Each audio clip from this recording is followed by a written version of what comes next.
बिस्मिल्लाहिर्रहमानिर्रहीम। अस्सलाम वालेकुम बच्चों, हमारी चैप्टर नंबर 2 की जो थ्योरी है वो कंप्लीट हो चुकी है। आज से हम चैप्टर नंबर 2 के जो है वो न्यूमेरिकल प्रॉब्लम स्टार्ट करते हैं। तो फर्स्ट न्यूमेरिकल देखते हैं जो कि प्रॉब्लम नंबर 3 आपका बनता है बुक के अकॉर्डिंग। हमारा आज का प्रॉब्लम नंबर 1 है ये। इसकी स्टेटमेंट कुछ यूँ बुक में गिवन है कि दी मैग्नीट्यूड, उसने वर्ड यूज़ की है। मैग्नीट्यूड आपको गिवन है डॉट प्रोडक्ट की भी एंड क्रॉस प्रोडक्ट की, और डॉट प्रोडक्ट की जो मैग्नीट्यूड आपको गिवन है वो 6√3 गिवन है। यानी जो डॉट प्रोडक्ट की मैग्नीट्यूड है वो 6√3 है, और जो क्रॉस प्रोडक्ट है उसकी मैग्नीट्यूड आपको 6 गिवन है। डॉट प्रोडक्ट की मैग्नीट्यूड भी गिवन है और क्रॉस प्रोडक्ट की मैग्नीट्यूड 6 गिवन है। Find the angle between the vectors, यानी जो वेक्टर्स हैं उनके दरमियान में आप लोगों ने एंगल फाइंड आउट करना है। देखिए बच्चे, आपको आइडिया है कि अगर हम इसके सोल्यूशन अब स्टार्ट करते हैं तो जो डॉट प्रोडक्ट होता है उसको हम a.b लिखते हैं। अब a.b का आंसर वैसे ही स्केलर होता है, तो इसके साथ आप ये मॉडुलस का साइन लगाएं या इसके साथ मॉडुलस का साइन ना भी लगाएं तो इससे कोई फ़र्क नहीं पड़ता, ये आपकी चॉइस है, क्योंकि इसका आंसर तो वैसे ही क्या है, स्केलर है। तो आपको क्वेश्चन में गिवन है डॉट प्रोडक्ट की मैग्नीट्यूड, तो डॉट प्रोडक्ट जो होता है वो a.b cos थीटा होता है। ये तो मैं खुद से आइडिया है कि a.b cos थीटा होता है। लेकिन इस क्वेश्चन में देखें मैग्नीट्यूड ऑफ डॉट प्रोडक्ट कितनी गिवन है, 6√3। तो यहाँ पर हम a.b की मैग्नीट्यूड को लिख देंगे 6√3। इसे आप इक्वेशन नंबर 1 का नाम दे दें। दूसरी चीज़ गिवन है कि जो क्रॉस प्रोडक्ट है उसकी मैग्नीट्यूड 6 गिवन है।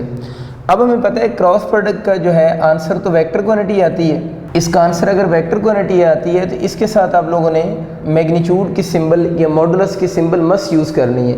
ऊपर यूज़ करें या ना करें कोई फ़र्क नहीं पड़ता, लेकिन इसके साथ आप लोगों ने सिंबल इसकी क्या करनी है, यूज़ करनी है। और क्योंकि वो क्रॉस प्रोडक्ट की मैग्नीट्यूड कह रहा है तो क्रॉस प्रोडक्ट की मैग्नीट्यूड को हम लिख सकते हैं a.b sin थीटा। अगर हम यहाँ पर ये मैग्नीट्यूड की सिंबल ना लगाएं तो फिर आपको याद है साथ में क्या आना चाहिए, n कैप आना चाहिए यहाँ पर। तो क्रॉस प्रोडक्ट की बच्चों जो मैग्नीट्यूड हमें गिवन है वो 6 गिवन है। इसे हम इक्वेशन नंबर 2 का नाम दे देते हैं। अब क्वेश्चन हमारा ये है कि इन दोनों वेक्टर्स के दरमियान में, यानी वेक्टर a और वेक्टर b जो हैं इनके दरमियान में एंगल फाइंड आउट करना है। एंगल फाइंड आउट करने के लिए हम करते ये हैं, हम डिवाइड कर देते हैं इक्वेशन 2 को बाय 1, कि जो इक्वेशन 2 है उसको हम इक्वेशन 1 से डिवाइड करते हैं। देखें अगर इक्वेशन 2 को 1 से डिवाइड करें तो इसका a.b sin थीटा, ये वाली साइड यानी जो लेफ़्ट साइड है वो लेफ़्ट से डिवाइड होगी a.b sin थीटा, ओवर आपका हो जाएगा बच्चों a.b cos थीटा, यानी लेफ़्ट साइड को मैंने लेफ़्ट से डिवाइड किया। इसी तरह उसी सीक्वेंस से राइट साइड को किस से, राइट साइड से डिवाइड करेंगे। a.b sin थीटा किसकी को ला रहा है, 6 divided by a.b cos theta किसकी को है, 6√3। तो सिंपली बच्चे आप लोगों ने इक्वेशन 2 को 1 से क्या कर दी है, डिवाइड कर दी है। कुछ कैंसिल चीज़ें हो रही हैं, ये a.b से कैंसिल हो जाएगा क्योंकि ऊपर और नीचे दोनों की मैग्नीट्यूड लिखी हुई है। 6 जो होगा वो 6 से कैंसिल हो जाएगा। आप सबको पता है कि साइन ओवर कॉस जो होता है वो किसकी इक्वल होगा, tan थीटा बनेगा, और ये 1/√3 आ जाएगा। Sine over cos tan theta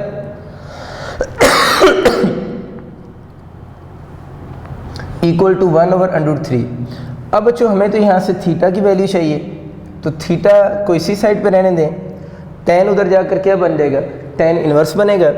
तो थीटा इक्वल टू हो जाएगा tan इन्वर्स ऑफ 1/√3 हो जाएगा। और tan इन्वर्स 1/√3 अगर आप कैलकुलेट करते हैं तो आपका आंसर जो आएगा वो 30 डिग्री आ जाएगा। तो ये हमारा क्वेश्चन ये था कि इस a और b के दरमियान में एंगल बताएं। तो इस केस में a और b के दरमियान में जो एंगल है वो बच्चों आप लोगों का 30 डिग्री है। अब बच्चों हम प्रॉब्लम नंबर 4 स्टार्ट करते हैं, जो कि बोर्ड पॉइंट ऑफ व्यू से काफ़ी इंपॉर्टेंट न्यूमेरिकल है। इससे पहले जो आप लोगों ने प्रॉब्लम नंबर 3 किया था वो बोर्ड में as a short question important है।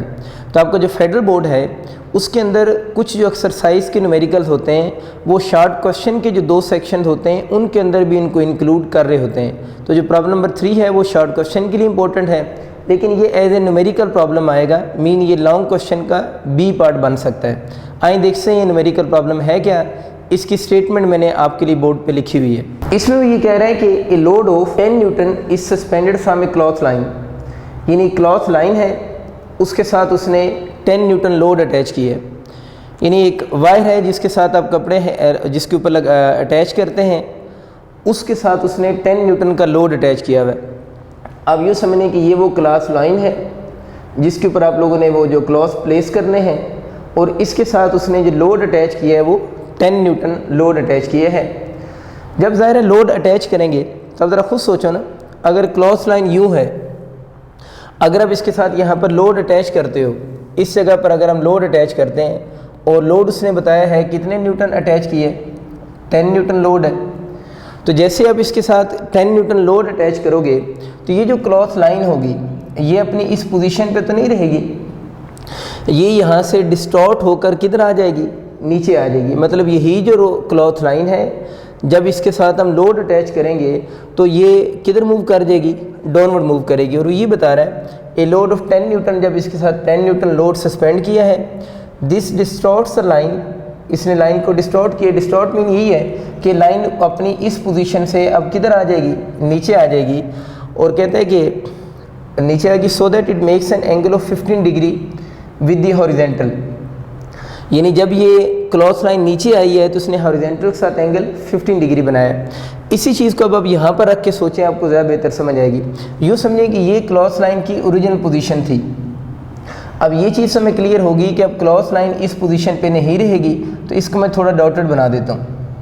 तो डॉटेड का बच्चे मतलब क्या है कि अब ये जो क्लॉथ लाइन है उस पोजीशन के ऊपर नहीं है, बल्कि जब आप लोगों ने इसके साथ लोड अटैच किया है तो ये क्लॉथ लाइन यहाँ से किधर आ गई है, नीचे आ गई है। तो इसको मैंने यूँ शो किया, ये क्लॉथ लाइन आपकी डिस्टॉर्ट होगी, इससे डिस्टॉर्ट होना वो कह रहा है, और ये अपनी इस पोजीशन से डाउनवर्ड पोजीशन पे आ गई है। और आप लोगों ने इसके साथ जो लोड अटैच किया हुआ है यहाँ पर, उसको मैं यहाँ बना देता हूँ। और जो लोड वो कह रहा है अटैच किया है उसने, वो बच्चों आपका 10 न्यूटन है। W उसको मैं लिख सकता हूँ, लोड को, जो लोड है वो आप लोगों के पास 10 न्यूटन है। अच्छा, दूसरी जो इसने इन्फॉर्मेशन आपको दी है ना, वो इन्फॉर्मेशन ये दी है कि it makes an angle of, मतलब जो रोप है वो एंगल बनाएगी 15 डिग्री विद दी हॉरिजेंटल। तो ये लाइन हॉरिजेंटल लाइन है ना, इसने इस साइड पे भी एंगल कितने डिग्री बनाया है, 15 डिग्री, और इस साइड पे वो बता रहा है एंगल 15 डिग्री, क्योंकि ये हॉरिजेंटल लाइन है, इसके साथ इसने एंगल 15 डिग्री बनाया। दोबारा बता रहा हूँ, अब ये जो रोप है इस जगह पर नहीं रही, इसलिए मैंने इसको डॉटेड शो किया है। अब रोप किधर आ गई, नीचे आ गई। ये रोप है, इधर भी रोप है, इस तरफ भी रोप है। अच्छा, अब इस रोप में टेंशन जो है, इस साइड पे टेंशन T है, सिंबल T मैंने रखी है, दोनों तरफ एंगल सेम है, और इस तरफ भी टेंशन मैंने T इसलिए रखी, यानी सिंबल सेम यूज़ की है क्योंकि बोथ साइड पे एंगल सेम थे। और ये एंगल 15 डिग्री हमें क्वेश्चन में गिवन है, विद किसके साथ बन रहा है, हॉरिजेंटल के साथ। तो आपको क्वेश्चन में जो दूसरी चीज़ गिवन है वो एंगल थीटा गिवन है, जो कि बच्चे 15 डिग्री बन रहे हैं। आगे चलते हैं। At each and find the tension in the cloth line. Question उसका ये है, जो क्लॉथ लाइन है उसमें टेंशन बताएं। तो दोनों तरफ एंगल सेम है, और हम लोगों ने ये जो लोड है इसके मिडल में अटैच की है, इस वजह से दोनों साइड पे टेंशन भी सेम होगी। दो बच्चे मैंने बातें बोली हैं कि लोड मैंने कहाँ पर अटैच की है, सेंटर में, जिसकी वजह से दोनों साइड पे एंगल भी क्या बने हैं, सेम बने हैं। यही रीज़न है कि दोनों साइड पे टेंशन जितनी भी होगी वो क्या होगी, सेम होगी। तो अब आप लोगों ने वो टेंशन फाइंड आउट करनी है। अब बच्चों, टेंशन फाइंड आउट करने के लिए सबसे पहले हम इस डायग्राम को में जो टेंशन आपको नज़र आ रही है, उस टेंशन को उसके कंपोनेंट्स में रिजॉल्व करेंगे। यानी एक इसका हॉरिजेंटल कंपोनेंट होगा और एक इसका वर्टिकल कंपोनेंट होगा। मीन हम उसको कंपोनेंट्स में अब रिजॉल्व करने लगे हैं। देखिए, इसको कंपोनेंट्स में रिजॉल्व करने के लिए यहाँ से मैं एक परपेंडिकुलर ड्रॉ कर रहा हूँ। तो यहाँ से मैंने एक आपके सामने परपेंडिकुलर ड्रॉ की है। अब ये परपेंडिकुलर इस साइड पे एंगल कितने डिग्री बना रहा है, 90 डिग्री बना रहा है। आप बच्चे सिर्फ जो राइट साइड पे ट्राइंगल है उसको फोकस करें अभी। तो राइट साइड वाली ये वाली ट्राइंगल आपको नज़र आ रही है, अभी आप इसी पे फोकस करें। अब ये T है और ये थीटा और 90 बन रहा है, तो ये इस ट्राइंगल की बेस होगी। अगर हम इसको कंपोनेंट्स में रिजॉल्व करेंगे तो इस तरफ इसका जो कंपोनेंट बनेगा, बेस के साथ कौन सा कंपोनेंट होता है, cos थीटा। तो T के कंपोनेंट्स बन रहे हैं, तो बेस के साथ कौन सा होगा, T cos थीटा होगा। ये एरो की डायरेक्शन पेपर में मस्त सही लगानी है क्योंकि इसी की बेस पे क्वेश्चन सॉल्व होता है। डायग्राम में एरो रॉन्ग लगाएंगे तो मार्क्स बोर्ड में नहीं मिलते फिर। अच्छा, ये तो इसका हॉरिजेंटल कंपोनेंट हो गया। अब अगर हम इसके वर्टिकल कंपोनेंट्स बनाएं तो वो तो अपवर्ड डायरेक्शन में होगा ना। तो ये वाला कंपोनेंट अगर टी कॉस थीटा है क्योंकि बेस के साथ है, तो ये वाला कंपोनेंट तो क्या बन रहा है, परपेंडिकुलर बन रहा है। और परपेंडिकुलर के साथ जो कंपोनेंट होगा वो बच्चों क्या होगा, टी साइन थीटा होगा। तो दो कंपोनेंट हो गए, ये डायरेक्शन टी कॉस थीटा की और ये डायरेक्शन टी साइन थीटा की। राइट साइड वाली ट्राइंगल आप लोगों ने उसको कंपोनेंट्स में रिजॉल्व कर दिए। अब आप लेफ्ट साइड वाली ट्राइंगल इस पे आ जाए। देखो बच्चों, इस साइड पे भी तो एंगल कितनी डिग्री बन रहा है, 90 डिग्री बन रहा है। अगर उधर 90 है तो इधर भी 90 है, लेकिन इसकी जो टेंशन है उसकी ये वाली डायरेक्शन है। तो अगेन ये जो साइड है ये क्या कंसिडर होगी, बेस, क्योंकि इधर 90 भी बन रहा है और साथ में थीटा भी बन रहा है। तो ये जो आपके पास बेस होगी, अभी हम लोगों ने सीखा है कि बेस के साथ कंपोनेंट कौन सा होता है, कॉस। तो इसकी क्योंकि टी की ये डायरेक्शन है तो इसके टी कॉस थीटा की भी यही डायरेक्शन होगी। तो ये जो कंपोनेंट इसका बनेगा वो टी कॉस थीटा होगा। अब ये तो बेस हो गया, इस ट्राइंगल का परपेंडिकुलर किधर है, ये सेम लाइन है ना। तो ये जो परपेंडिकुलर होगा ये राइट साइड वाली ट्राइंगल का भी परपेंडिकुलर है और लेफ्ट साइड वाली ट्राइंगल का भी यही परपेंडिकुलर है। तो इस तरफ इसका भी जो कंपोनेंट बनेगा उस कंपोनेंट को हम क्या लिखेंगे, टी साइन थीटा। यानी दोनों के टी साइन थीटा की डायरेक्शन किधर होगी, अपवर्ड होगी। तो फर्स्ट ऑफ ऑल आप लोगों ने बच्चों क्या किया है कि इस ट्राइंगल को आप लोगों ने कंपोनेंट्स में रिजॉल्व कर दिए और इसमें हम लोगों ने दो ट्राइंगल बनाई हैं, एक राइट साइड पे और एक लेफ्ट साइड पे है। अब हम इस पे ये करेंगे bye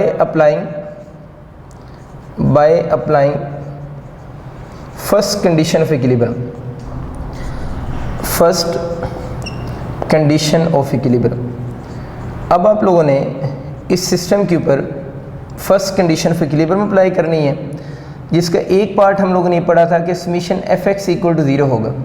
summation f x equal to 0 का मतलब होगा sum of forces along x axis क्या होंगी, 0 होंगी। या सादा लफ्ज़ों में forces towards right side equal to होंगी फोर्सेस टुवर्ड्स लेफ्ट साइड। यानी समीशन एफ एक्स 0 होने का हम यूँ भी लिख सकते हैं कि sum of forces towards right side, sum of forces towards right side is equal to होंगी sum of forces towards left side. तो हम इस समीशन एफ एक्स 0 को हम वर्डिंग में यूँ भी लिख सकते हैं कि जितनी फोर्सेस राइट साइड पे लग रही हैं उतनी फोर्सेस लेफ्ट साइड पे लगेंगी, तो फिर समीशन एफ एक्स किसकी इक्वल आ जाएगा, 0 आ जाएगा। डायग्राम से देखते हैं, राइट साइड पे मुझे बताओ इस वक्त कौन सी फोर्स लग रही है, टी कॉस थीटा लग रही है।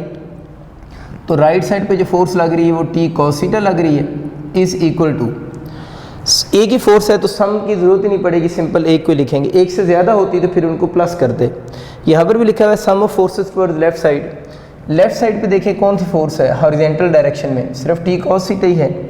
तो ये दोनों टी कॉस थीटा आ रहे हैं। तो इसका मतलब क्या हुआ बच्चे, ये वाला टी कॉस थीटा इस टी कॉस थीटा को क्या कर देगा, कैंसिल कर देगा। तो इस बात को फिजिकली हम ये कह सकते हैं कि ये जो दोनों आपके कंपोनेंट्स थे, यानी ये भी टी कॉस थीटा था, ये भी T cos theta, they are equal in magnitude and opposite in direction, so they cancel each other. तो ये एक दूसरे को क्या कर देंगे, कैंसिल कर देंगे, जिसकी वजह से इस एक्सिस के अलॉन्ग कोई भी नेट मूवमेंट पॉसिबल नहीं होगी। तो हम ये कह रहे हैं कि समीशन एफ एक्स 0 है, क्योंकि आपके पास जो है वो दोनों साइड्स ने एक दूसरे को क्या कर दी है, कैंसिल आउट कर दी है। Because they are equal in magnitude भी आप कह सकते हैं एंड अपोजिट इन किस में है, डायरेक्शन में है। तो फर्स्ट कंडीशन का ये एक पार्ट हो गया है। अगर हम इसका दूसरा पार्ट अप्लाई करें तो इसका सेकंड पार्ट ये होता था summation F Y equal to 0। और summation F Y equal to 0 को हम वर्डिंग में कैसे लिख सकते हैं, हम कह सकते हैं summation F Y equal to 0 sum of upward forces equal to sum of downward forces. तो समीशन एफ वाई 0 का मतलब ये होता है कि जितनी फोर्सेस अपवर्ड लग रही हैं उतनी फोर्सेस किधर लग रही होंगी, अगर डाउनवर्ड लग रही हैं तो समीशन एफ वाई किसकी इक्वल आएगा, 0 आएगा। तो इस केस में देखें अपवर्ड फोर्सेस, ये टी साइन थीटा भी अपवर्ड है और ये वाला टी साइन थीटा भी अपवर्ड है। तो हम लिख सकते हैं सम ऑफ अपवर्ड फोर्सेस में T sine theta plus T sine theta equal to, ये सम ऑफ अपवर्ड फोर्सेस ये दो है ना। कुछ स्टूडेंट ये सोचते हैं ये भी अपवर्ड है। बच्चों जब इसके हम लोगों ने टी के कंपोनेंट्स बना लिए हैं तब इस टी को तो हम इंक्लूड नहीं करेंगे। एक बात कि इसको इंक्लूड क्यों नहीं कर रहे कि अब इसके क्या यूज़ हो रहे हैं, कंपोनेंट्स यूज़ हो रहे हैं। और दूसरी बात ये है कि हम लोग तो सम ऑफ अपवर्ड फोर्सेस लिख रहे हैं, ये फोर्स अपवर्ड तो नहीं है टेंशन की, ये तो इंक्लाइंड है ना, तो अपवर्ड का मतलब होगा अलॉन्ग वर्टिकल एक्सिस। तो वर्टिकल एक्सिस के अलॉन्ग ये दोनों टी साइन थीटा अपवर्ड है, ये वर्टिकल अपवर्ड डायरेक्शन में नहीं है, ये इंक्लाइंड है, एक बात। और दूसरी बात क्या है कि हम इसको क्यों इन्वॉल्व नहीं कर रहे, क्योंकि हम लोग अब इसके क्या यूज़ कर रहे हैं, कंपोनेंट्स यूज़ कर रहे हैं। जब किसी वेक्टर को रिजॉल्व कर रहे हैं और उसके कंपोनेंट्स यूज़ हो रहे हो तो फिर हम उस वेक्टर को खुद यूज़ नहीं करते। तो यहाँ पर देखें अपवर्ड फोर्सेस होंगी, तो डाउनवर्ड फोर्स यहाँ पर किसकी कल आ रही है, वेट की डाउनवर्ड फोर्स है। तो ये आपका क्या बन जाएगा, 2t sine theta is equal to W हो जाएगा। हमें किसकी वैल्यू चाहिए, t की यहाँ से चाहिए, तो t किसकी किलो हो जाएगा, W/2 साइन थीटा हो जाएगा। यानी t यहाँ से W/2 साइन थीटा बना। W बच्चों देखो आपको क्वेश्चन में कितने न्यूटन गिवन है, 10 न्यूटन गिवन है, डिवाइडेड बाई 2। थीटा हमें कितने डिग्री गिवन है, 15 डिग्री, तो साइन ऑफ 15 डिग्री हो गया। अब बच्चों आप इसमें वैल्यूज पुट करो, ये तो 10 ही है, 2 साइन ऑफ 15 डिग्री अगर आप कैलकुलेट करते हो तो आपका इक्वल टू आ जाएगा 0.26 के, यानी साइन 15 डिग्री 0.26। अब इस 0.26 को अगर हम 2 से मल्टीप्लाई करें तो आपका आंसर आ जाएगा 0.52। और अगर हम इस 0.52 को अब 10 को 0.52 से क्या करते हैं, डिवाइड करते हैं, तो फाइनल आपका जो आंसर आ जाएगा वो 19.3 आ जाएगा। टेंशन भी फोर्स है, इसलिए इसको किस में मेजर करेंगे, न्यूटन में मेजर करेंगे, तो आपका जो फाइनल आंसर यहाँ से बनेगा वो 19.3 न्यूटन होगा। मीन इस वायर में जो टेंशन प्रोड्यूस हो रही है वो 19.3 न्यूटन है। अब अच्छा हम प्रॉब्लम नंबर 2 की बात करते हैं, और ये वाला numerical board point of view से एज सच कोई इंपॉर्टेंट न्यूमेरिकल नहीं है। इसमें कह रहे हैं कि certain corner of room, suppose कर लेते हैं ये कोई रूम मैंने बनाया आपके लिए, ये इस रूम का कॉर्नर है, इसको O से डिनोट कर देते हैं। इस certain corner of room is selected as origin. वो कह रहे हैं जो रूम का कॉर्नर है उसको क्या सिलेक्ट करना है, ओरिजिन सिलेक्ट करना है, किस में, of the rectangular coordinate system. यानी जो रेक्टेंगुलर कोऑर्डिनेट सिस्टम है, रेक्टेंगुलर कोऑर्डिनेट सिस्टम मतलब जिसमें x, y और z एक्सेस होते हैं और तीनों एक्सेस आपस में म्यूचुअली परपेंडिकुलर होते हैं, उस कोऑर्डिनेट सिस्टम को हम क्या बोलते हैं, रेक्टेंगुलर। जब भी लफ्ज़ आए इसका मतलब क्या है, परपेंडिकुलर। तो रेक्टेंगुलर कोऑर्डिनेट सिस्टम मीन जिसके अंदर मैं बता रहा हूँ जैसे x, y और z तीनों एक्सेस होंगे और तीनों आपस में परपेंडिकुलर होंगे, ऐसे कोऑर्डिनेट सिस्टम को हम रेक्टेंगुलर कोऑर्डिनेट सिस्टम कहते हैं। तो वो इसका मतलब ये हुआ कि यहाँ पर हमें जो पॉइंट्स गिवन होंगे वो x, y और z के पॉइंट्स होंगे, क्योंकि उसने मेंशन कर दिया है कि ये रेक्टेंगुलर कोऑर्डिनेट सिस्टम है और इसके कॉर्नर को क्या सिलेक्ट करना है, ओरिजिन। अब जो ओरिजिन जिस चीज़ को आप सिलेक्ट करेंगे, सपोज करें वो ओरिजिन है, तो ओरिजिन के जो कोऑर्डिनेट्स होंगे वो 0, 0 कोऑर्डिनेट्स होंगे। 3 दफ़ा 0 इसलिए लिखा है, x, y और z की वजह से मैंने 3 दफ़ा 0 लिखा है। और ओरिजिन जो भी हम सिलेक्ट करते हैं उसके कोऑर्डिनेट्स को हम क्या लेते हैं, 0, 0 एंड 0 लेंगे। क्वेश्चन आगे चलाते हैं। रूम हो गया, उसके कॉर्नर को ओरिजिन सेलेक्ट कर लिया।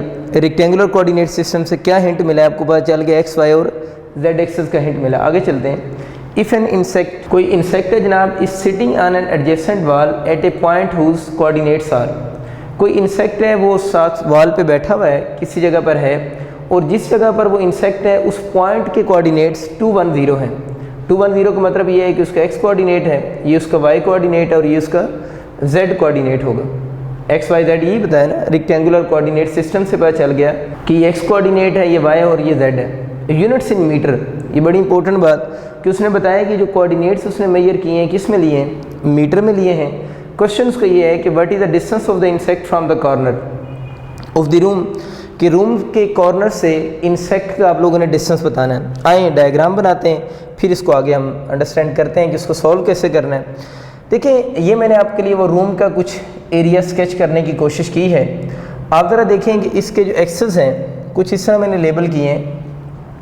ये ओरिजिन हो गया, ये 1 मीटर, ये 2 मीटर, ये 3 मीटर एंड सो ऑन। ऊपर भी 1 मीटर एंड 2 मीटर, ऊपर एंड सो ऑन 3 मीटर होगा। हमारा जो इंसेक्ट जिस पॉइंट पे बैठा हुआ है उसका x कोऑर्डिनेट 2 है। सपोज करें अगर हम x एक्सिस के लंग जाते हैं तो x कोऑर्डिनेट उसका 2 है, मैं 2 पे पहुंच गया, और उसका y कोऑर्डिनेट 1 है। y कोऑर्डिनेट 1 है तो ये आप यूँ समझ रहे हैं कि ये y एक्सिस है और ये आपके पास कौन सा एक्सिस है, x एक्सिस है।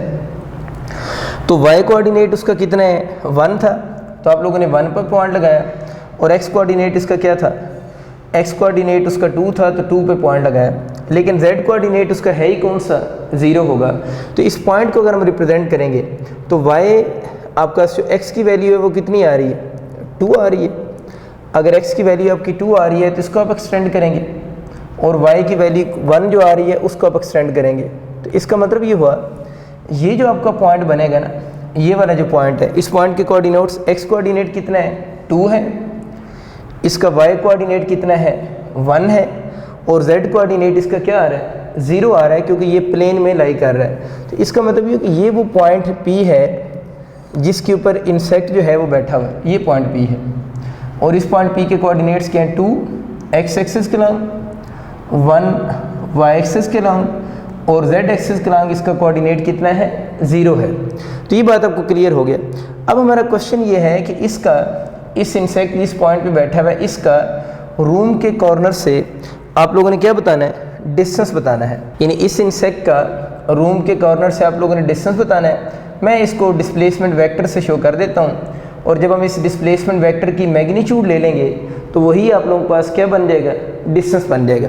तो बड़ी आसान सी बात, इसी डिस्प्लेसमेंट की मैग्नीट्यूड को हम यहाँ पर क्या कहेंगे, डिस्टेंस कहेंगे।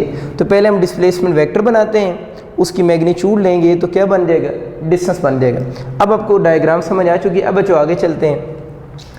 आप लोगों के पास यहाँ पर जो OP वेक्टर है ना, इसको मैं OP बोल रहा हूँ, OP की वजह से। OP वेक्टर जो है इसको आप D से भी डिनोट कर सकते हैं, सिंबल मैटर नहीं करती, आप D लिखें, आप इसको S लिखते हैं, इससे कोई फ़र्क नहीं पड़ेगा।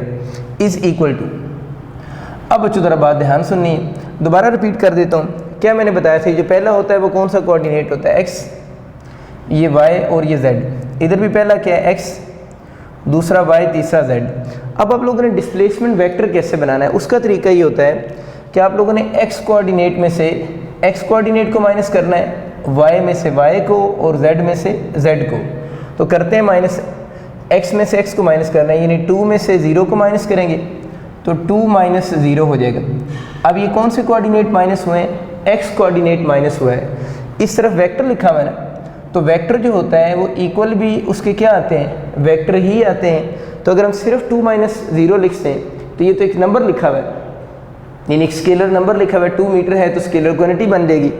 हम लोगों ने इसको वेक्टर बनाना है, तो वेक्टर बनाने के लिए आपको मैंने बताया था कि किसी भी वेक्टर को सिंबॉलिकली रिप्रेजेंट करने के लिए हम उसके साथ उसका यूनिट वेक्टर लगाते हैं। फिर रिपीट कर रहा हूँ, वेक्टर को कैसे रिप्रेजेंट करने के लिए, सिंबॉलिकली हम क्या लगाते हैं, यूनिट वेक्टर। तो मुझे बताओ, जब आप लोगों ने 2 में से 0 को माइनस किया, 2 माइनस 0, अब ये कौन सा कोऑर्डिनेट माइनस हो रहा है, x कोऑर्डिनेट। और x कोऑर्डिनेट को सिंबॉलिकली वेक्टर बनाने के लिए किससे मल्टीप्लाइड करेंगे, आई कैप से। बहुत कॉमन बात आपको याद आ चुकी है। तो आई कैप से इसलिए मल्टीप्लाई किया है कि इसको वेक्टर बनाने के लिए। और आई ही क्यों लिखा है, क्योंकि ये कौन सा कोऑर्डिनेट है, x कोऑर्डिनेट। अब बच्चों दूसरा, आप लोगों ने वीडियो को पॉज करें और ख़ुद से अगले कोऑर्डिनेट आप फिल करें, और फिर चेक करें कि आपका आंसर ठीक आया या नहीं आया। ये जल्दी से कंप्लीट करें वीडियो को पॉज करके कि आपका आंसर क्या आता है। ठीक है, मुझे लग रहा है आप लोग सॉल्व कर चुके होंगे। अब देखें आपने ठीक किया या रॉन्ग किया। अब 1 में से 0 को माइनस करें, तो 1 माइनस 0। तो अब इसके साथ क्या लिखना है, बिल्कुल ठीक है, आप लोगों ने लिखा हुआ है j आएगा, क्योंकि कौन सा कोऑर्डिनेट माइनस हुआ है, y। इसी तरह अब आप लोगों ने z में से z को, यानी 0 में से 0 को माइनस करेंगे तो आंसर 0 ही आ जाएगा। लेकिन इक्वेशन कंप्लीट करने के लिए इसके साथ हम क्या लिखेंगे, k कैप लिख देंगे। तो चलें बच्चे, आपका डिस्प्लेसमेंट वेक्टर बनने के बिल्कुल करीब आ गया है। 2 माइनस 0 2 आए, प्लस 1 माइनस 0 1 ही होता है, और साथ में इसका j आ जाएगा, तो 2 आई प्लस j हो जाएगा। और ये सारी चीज़ जो होगी वो आपके पास 0 माइनस 0 0 ही होता है, तो नल वेक्टर बन जाएगा। अगर हम प्रॉपर इसको लिखना चाहें तो 0 कहने के बजाय नल वेक्टर कहेंगे, तो उसकी नल वेक्टर की मैग्नीट्यूड 0 होती है, इसलिए हमें उसको लिखने की ज़रूरत नहीं है। तो ये आपका डिस्प्लेसमेंट वेक्टर आ गया। हमारा क्वेश्चन ये नहीं था, हमारा क्वेश्चन था डिस्टेंस बताएं।